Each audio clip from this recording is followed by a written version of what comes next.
This is 19 journals over 4 years of my life.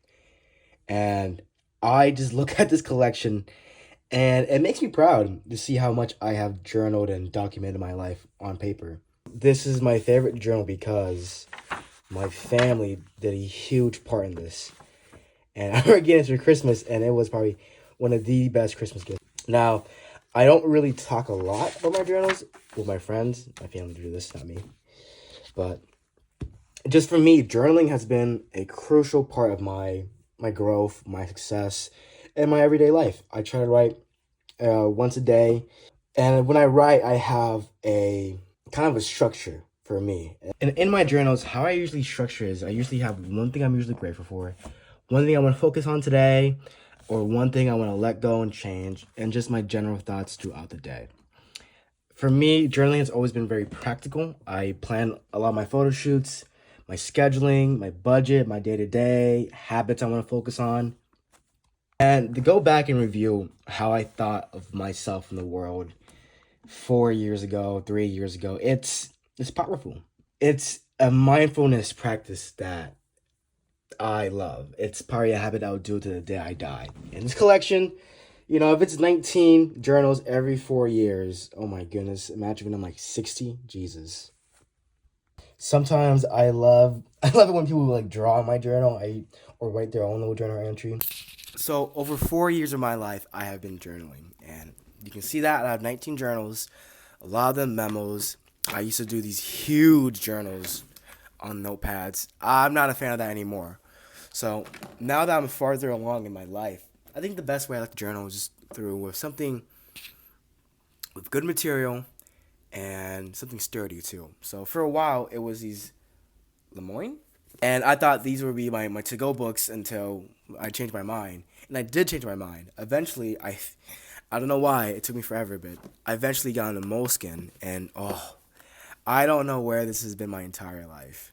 I never just got it. I just love the material. I love the leather, and I love how the pages actually like conform to when you write.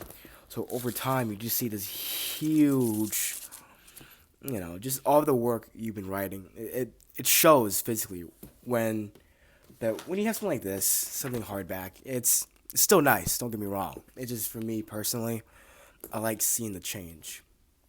But I write on everything. I try to keep all my journals, just because it's good practice. It makes me very, very mindful. This is a journal I had back in high school. Raleigh, my friend, drew this, and it's been through shit. This is when I first started playing Red Dead Redemption. Yeah, yikes. I don't draw a lot of my journals. You can see why. Not my forte. I'm a writer. I'm a yapper. I yap a lot in my journal. But yeah, when I first started journaling, it was a lot of just very practical writing. This whole thing is just basically to-do list. And speaking of which, this is my first ever journal. I started this back in February 23rd, 2019. This is the earliest journal I have on date. When I journal, it's usually pretty practical. It's just how I like to do it. I start to develop more of a mood or a structure later on. If I like you, I let you draw my journal or write your own little entry. Like, I don't remember who did that. Probably my cousin Jane. But who the hell drew this? Like, see, that's the thing. It's like when you go back and you look at this, it's incredible because all the pain and the suffering and the happiness and the joy you went through in that moment is just a moment. It's gone in time until you have it on a journal. June, summer. My cousin Jane probably definitely drew that. My next phase of journals was these narrow pads. And I really like these. They were super convenient, super easy to write on. I don't know what that says. This one was a screenplay script I was writing at work. I remember that. And I was going in. Should probably review this. This is my first time seeing all these journals in like a long time. So eventually I start to develop a format. Like, this is a great example. I had DMF. What does that stand for? That is my daily mindfulness. And it usually goes one thing I'm grateful for, one thing I want to focus on, one thing I want to change, and then one thing I will let go. So that's usually my format. The one thing that has really stuck to me is what I'm grateful for and what I want to work on. And that's usually every day. So when I journal, I usually journal at night just so I can reflect on the day. I know some people like to journal in the morning, and that's fine too. I don't mind that. It helps set the tone of the day. But for me, it's more of a reflection. So when I go back at night and I start to journal, I'm able to just reflect on the day a lot better. But we can read this entry together. I'm actually not sure what year this is. Part 2 journal December. I think this must have been 2020. Yes, this was January. Yes. Okay. So this was 12/27/2019. It's a fine morning on December 29th. The air is crisp and the city is bustling. I want to be more present in the moment, away from modern crutches like my phone. It's an everyday step. People who read my journal all the way might think I monologue a lot or go on a lot of tangents. I simply write for the mind. This is crazy. This is stuff I wrote like 4 years ago. And it's incredible to see how much everything has changed and sometimes how little thing changes, how your habits really die hard. December 29th, daily mindfulness. I am grateful for the clear skies. Peace has broken through. God is great.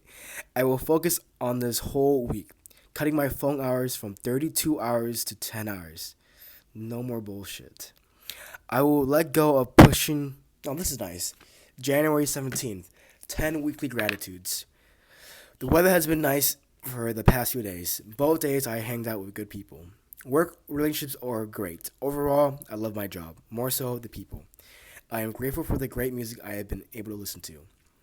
The storm has passed, the wind subsided, and the beautiful sun is setting. Like, I'm actually a poet. I can't even lie. I'd be kind of poetic sometimes. Sometimes I write self improvement things, productivity things. But I just wanted to go over my journaling habits.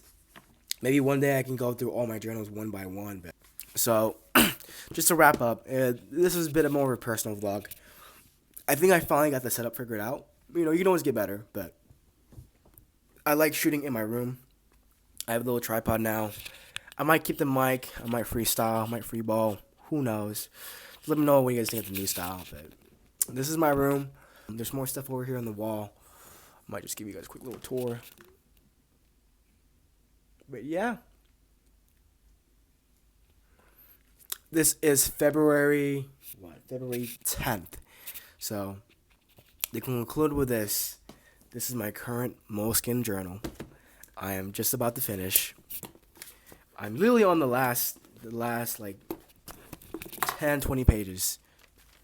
And once I finish that, I will start on my Chinese New Year journal. But I will get started on this hopefully sometime this month. So I just want to thank you guys for joining this vlog and just this little dialogue with me. If there's one thing I can leave you guys with today is just sit down for 5 minutes and write what you're grateful for. That's all you have to start. And then once you get a little more comfortable at it, you get the attitude down, you get the gratitude down. Start writing your to-do list, your budgeting, start drawing in there. To me, it's best that a journal is personalized. To me, my personalized journal is to be very practical. But I've seen some incredible artistic journals. That's the best part. They're a reflection of who you are and what you do and your values. So, my voice was a little raspy today. I've been a little congested, but thank you guys so much for joining the vlog. You guys have a great one.